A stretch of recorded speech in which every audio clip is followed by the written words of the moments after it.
তো চেরি আজ new class তো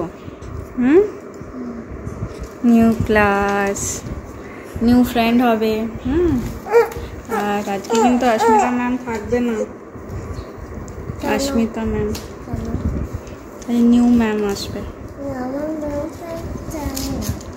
জানিস না আজই জেনে যাবে মামা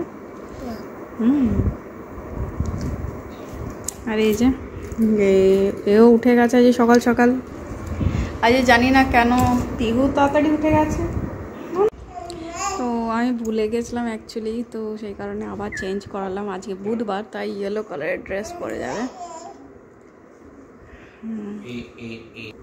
খাও খা রে কত দিদিভাই আবার তাড়াতাড়ি চলে আসবে টাটা চেরি টাটা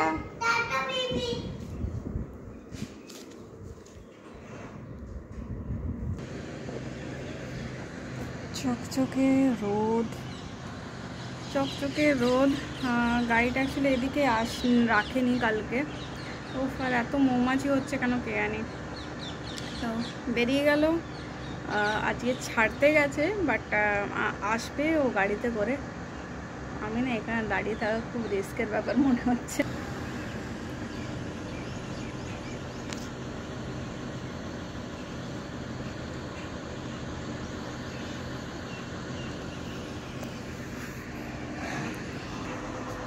তো জাস্ট বেরোলো অদ্ভুত টাইপের একটা ফিলিংস হচ্ছে অনেক দিন ধরে স্কুল তো যাচ্ছে না ভালোও লাগছে স্কুল যাচ্ছে বাট একটু অদ্ভুত ঘরটা ফাঁকা ফাঁকা লাগছে দুটো বাচ্চাকে নিয়ে সবসময় থাকি তো পুরো ঘরটা হই হট্টগোল থাকে একটা সময় সবসময় মাম্মা এটা মাম্মা ওটা বলতে থাকে তো এখন মনে হচ্ছে যেন পুরো ঘরটা ফাঁকা ফাঁকা তাই না বাবা দিদিভাই কোথায় গেল কোথায় গেল দিদিভাই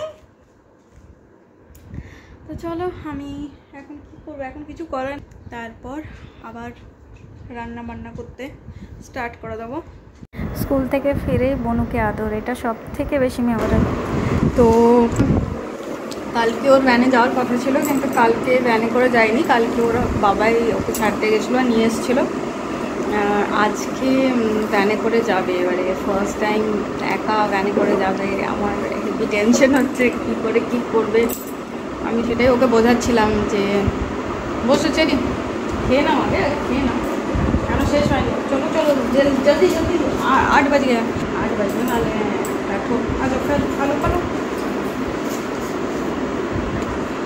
इसको समझा रही थी বোঝাচ্ছিলাম যে কী করে কী হবে প্রসেসটা কীরকম অ্যাকচুয়ালি এখানে গাড়িতে উঠে কী করবে তারপর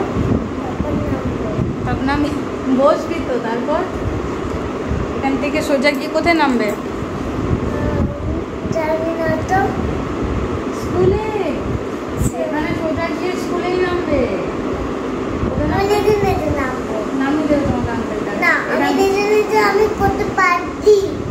ঠিক আছে পারলে তো ভালো কোথায় নামবে তাহলে এখান থেকে সোজা হ্যাঁ কোথায় নামবে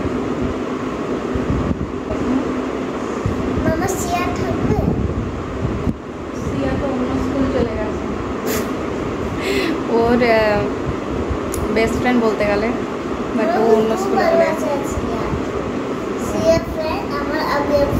আচ্ছা আবিয়া তোমার ক্লাসে নাকি সব বন্ধুরা সব আলাদা আলাদা স্কুলে থাকে তো বসে না যতক্ষণ বাড়িতে থাকছে বারবার ধরে বোঝাচ্ছি আমি তো চেরিকে আমি বোঝাচ্ছিলাম যে কিভাবে যাওয়া হবে কোথায় নামবে কোথার থেকে ক্লাসে যাবে ক্লাস থেকে যে আবার ওকে গাড়ি ড্রাইভার আনতে যাবে সেটাও আমি ওকে শেখাচ্ছিলাম আর ফেরার সময় সব বাচ্চারা একে একে করে নামবে তার বাড়ির কাছাকাছি তখন আমার নেমে যেও না সেই সবগুলো বলছিলাম কারণ সব কিছুই তো নতুন তো যাই হোক সব কিছু ভালো করে বোঝাচ্ছিলাম এত মানে টেনশন হচ্ছিল অ্যাকচুয়ালি একটু কি গরম লাগছে বাপরে বাপ আস্তে আস্তে গরমটা বাড়ছে বাট সকালের দিকটা রাতের দিকটা বেশ ভালোই ঠান্ডা লাগে চাদর টাদর নিতে হয় তো এখনও পর্যন্ত এসি বাইরে চালাইনি বাট তাও মানে গরম লাগে। তো এখন আমি রান্না করছিলাম। চেরি এখন স্কুলে আছে, ও ছুটি হবে 11টা 11:30টার সময়। তো আজকে বাবা হাঁপিয়ে গেলাম। অ্যাকচুয়ালি উইকেন্ডে আমি কিছুই করে রাখিনি, আদা রসুন বাটাও করে রাখিনি, পোস্তও বেটে রাখিনি। তো কী হয়েছে, এবারে আজকে আমাকে সমস্ত কিছু সব করতে হচ্ছে, কাটাকাটি বাটাবাটি সব কিছু করতে হচ্ছে, সেই কারণে অনেকটা টাইম লেগে গেল। এই সবে আমি দুটো রান্না বসিয়েছি, রাতেরটা আর এখনের জন্য যেটা করতে, চেরির জন্য একটু চিকেন বানাবো। আর পিহু এখন ঘুমোচ্ছে, ওই ঘরে ঘুম পাড়িয়ে এসেছি, কারণ আমাকে এখানে বারবার ধরে মিক্সি চালাতে হয়েছে, তো এখনও পর্যন্ত আদা রসুন বাটতে হবে। রান্নাটা বসিয়ে পরে আমি স্নান করতে চলে যাই। চলো। আমার না এই গাড়িগুলো পরপর সাজানো থাকলে, মানে না থাকলে বড্ড অস্বস্তি লাগে। 4 গাড়ি হয়ে গেছে, মানে গাড়ি মানে কি গিয়ার হয়ে গেছে। জল আছে তো সবগুলোতে? হ্যাঁ জল আছে, এটা তো জল আছে। আমার তো 2 মিনিটের স্নান, ফটাফট করে আসবো ব্যাস। চলো। গুড মর্নিং, তোমরা সবাই কেমন আছো? নতুন ব্লগ। আজকে নীল ষষ্ঠী আছে, তো আমি যাচ্ছি এই যে নিচে মন্দিরে। বাড়িতে পুজো হয়ে গেছে, এবার নিচে যাচ্ছি মন্দিরে। এখানে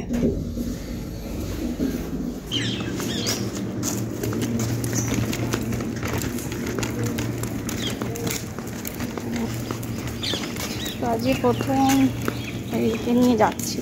তো চেরি স্কুলে চলে যাওয়ার পরে তারপর আমি স্নান টান করে পিহুকে নিয়ে মন্দিরে এসেছিলাম পুজো করতে। তো এইখানের টাউনশিপের ভেতরে একটা মন্দির আছে আমাদের, তো সেখানেই আমি পুজো করেছিলাম। এবারে অন্যবার চেরি স্কুলের ওখানে একটা মন্দির থাকে, ওখানেই যেতাম, কিন্তু এবারে আর যাইনি, এবারে এখানেই করেছিলাম। এই যে দুজনের নামে 2টো ঘিয়ের প্রদীপ দিয়েছিলাম। তো ভালো মতো সম্পন্ন করে বাড়ি ফিরলাম। প্রচণ্ড রোদ ছিল আজকে। আর এখানে এই পুজোটা খুব একটা মানুষ কেউ করে না, এখানে বাঙালিরাই বেসিক্যালি করে এই পুজোটা। তো জানলাটা বন্ধ করলাম, সকালবেলা খুলে দিই, এবারে আস্তে আস্তে গরম আসছে, তো সেই কারণে এখানেও গরমটা বেড়ে গেছে। কিন্তু রাতের দিকে আর সকালের দিকে ঠান্ডা লাগে, চাদর নিতে হয় একদম।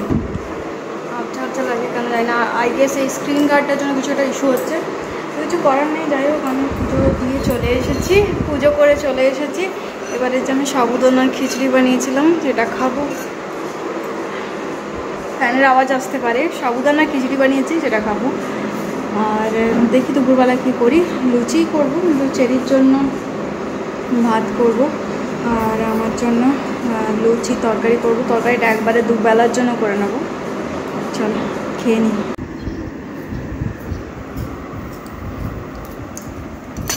কালকে সুজি বানিয়েছিলাম সেটা আছে, আর চেরির জন্য আলাদা, ওর জন্য হচ্ছে রাইস এটা দিয়ে করেছে, পনির দিয়ে দিয়েছে এটার মধ্যে, পোলাও টাইপের, ঠিক আছে। পাঁপড় ভালো ভালো লেগেছে। চেরি আজকে টায়ার্ড একটু, তো চলো। বেসিক্যালি আজকে আমিও একটু টায়ার্ড, জানি না কীরকম একটা ডিহাইড্রেশন টাইপের লাগছে, তো চলো খেয়ে নিই আগে। আর এই দিন পিহুকে এখন দেখছে ও কত খেলছে, কত মানে উবুড় হয়ে নিজের হাতে ভর দিয়ে খেলাখেলি করছে, কিন্তু এই দিনই পিহুর খুব জোরে হাতে লেগে গেছিলো, মানে এতই লেগে গেছিলো, মেবি কিছু তো একটা হয়েছিল ওর হাড়ে, ঠিক আছে। যাই হোক, সঙ্গে সঙ্গে ডক্টর দেখিয়ে এলাম। ডক্টর জাস্ট একটু টেনে টুইস্ট করলো, তখন প্রচণ্ড জোরে কেঁদেছিলো, কিন্তু তারপর মানে মিরাকেলি, মানে ঠাকুরের দয়া ঠিক হয়ে গেছে, কোনো কিছু প্রবলেম হয়নি। অ্যান্ড এক্সরেও করেছিল, তো x-ray is all okay. But সেদিনে বিভৎস রকমের ভয় পেয়ে গেছিলাম। আর তো যাই হোক না কেন, এখন ঠাকুরের দয়ায় পিহু ভালোই আছে, অল ওকে। আর কোনো ওষুধ সেরকমভাবে চালু করতে হয়নি। তারপরেই তো দেখো, মানে সেই দিনই কে বলবে দুপুরবেলা এত বড় কাণ্ড হয়েছিল, আর বিকেলবেলা দেখো এটা সন্ধেবেলা অল ওকে খেলছে। হোপফুলি তোমাদের ভিডিওগুলো ভালো লাগছে, ভালো লাগলে অবশ্যই কমেন্ট করে জানাবে, আর সাবস্ক্রাইব করতে ভুলো না। পরের ব্লগে দেখা হচ্ছে।